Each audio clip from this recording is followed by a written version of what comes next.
अस्सलाम वालेकुम।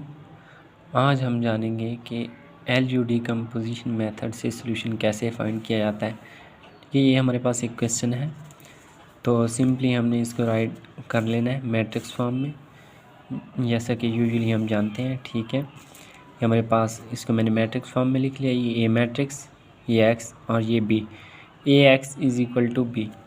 हमारे पास स्टेप 1 है कि हम ए को लिख लेते हैं। A is equal to L U in L U decomposition method. A is equal to L U. यहाँ पे एल हमारे पास है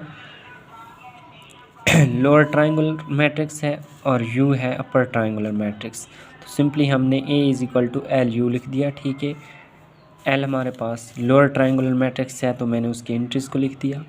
यू हमारे पास अपर ट्रायंगुलर है तो उसकी मैंने जनरल एंट्रीज को लिख दिया। ठीक है, यहाँ से हमने एल और यू को मल्टीप्लाई करना है। सिंपली एल और यू को मल्टीप्लाई कर दिया मैंने यहाँ पे। ठीक है, एल और यू को मल्टीप्लाई करने के बाद हमने इनकी वैल्यूज़ को बोथ साइड्स पे कंपेयर करवाना है। ठीक है, बोथ साइड्स पे कंपेयर करवा के यहाँ से हम निकालेंगे एल और यू की कीमतें। ठीक है, तो ये देखें, ये मैंने एल यू को मल्टीप्लाई किए हुए हैं।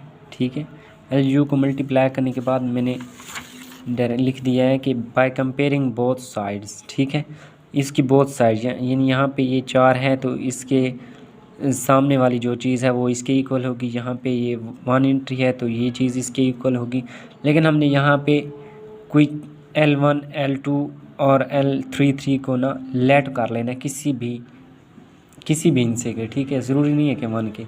अगर मैंने अपनी आसानी के लिए इसको 1 के इक्वल लेट कर लिया, तो अगर हम इसको 1 के इक्वल लेट करेंगे तो इसको एल यू डिक्टाइल मेथड भी बोलेंगे। ठीक है, एल यू डिक्टाइल। ठीक है, मैंने इसको L11 को 1 लेट कर दिया तो यहाँ से U11 4 आ गया। L11 1 है, U12 हमारे पास यहाँ से कंपेयरिंग करवाने से 1 आ गया। ठीक है, इसी तरह कंपेयरिंग करवा के हमने यहाँ से L और U को फाइंड कर लेना है। ठीक है, A is equal to L U. हमें पता है कि A x is equal to B है। जब हमने मैट्रिक्स फॉर्म में लिखा था तो ए की जगह हमने सिंपली पुट कर दिया एल यू, एक्स की जगह x is equal to b. यहाँ से एल की ये वाली वैल्यूज़ आई हैं। ठीक है, कंपेयरिंग करवाने से, और यू की ये वैल्यूज़ आई हैं। ठीक है, सिंपली मैंने लिख दी हैं आगे एक्स बी। यहाँ से हमारे पास स्टेप 2 में हमने करना है U x is equal to y. ठीक है, हमने इसको एक y के इक्वल लेट कर लेना है। ठीक है, हमने इसको पहले मल्टीप्लाई करना है। ये देखिए, मैंने मल्टीप्लाई किया हुआ है और इसको सिंपली y1 y2 और y3 एक वर्टिकल मैट्रिक्स की फॉर्म में लिख दिया है। ठीक है, यहाँ से y1 जो है वो इस 4x1 plus x2 minus x3 के इक्वल है। ठीक है, यहाँ से स्टेप 2 में हमने इसको U x is equal to y कर दिया। ठीक है, हमारे पास y is equal to y1 y2 y3 है। सिंपली हमने यहाँ से इसको L और Y को मल्टीप्लाई कर देना है। L Y is equal to B है हमारे पास, L Y is equal to B.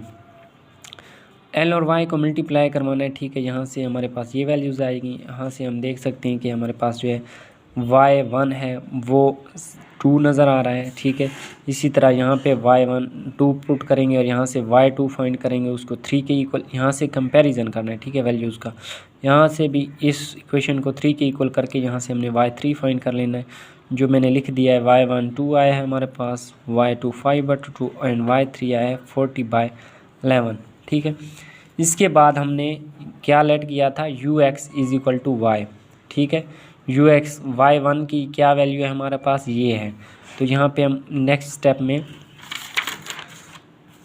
Step में हम सीधा y1 की वैल्यू पुट कर देंगे। ठीक है, y1 की हमारे पास वैल्यू सीधा 2 आ गई। y2 एंड y3 की वैल्यू हमें, हाँ ये देखें, हमारे पास y3 की वैल्यू है 40/11। ठीक है, तो हमने यहाँ से देख लेना है कि यहाँ से y3 किस चीज़ के इक्वल लेट किया हमने। यहाँ से जब y3 हमने लेट किया था, y3 किस चीज़ के इक्वल है, 40/11 x3। तो ये मैंने सिंपली लिख लिया y3 इज़ इक्वल टू 40/11। इस इक्वेशन से y3 is equal to 40/11 phi3 की वैल्यू यहाँ से पुट की है मैंने 40/11 x3, तो यहाँ से हमारे पास x3 की वैल्यू आ गई, x3 हमारे पास 1 आ गया। इसी तरह हमने बाकी y2 की ये वाली वैल्यूज़ पुट कर लेनी है और यहाँ से हमने एक और वैल्यू x2 आ जाएगी। ठीक है, x2 हमारे पास 1 आया एंड x3 हमारे पास 1 आया है। तो ये है हमारे पास LU डिकम्पोजिशन मेथड। यहाँ से हम सोल्यूशन सेट लिख लेते हैं, x = 1 - 1 एंड 1। ये हमारे पास सोल्यूशन सेट है।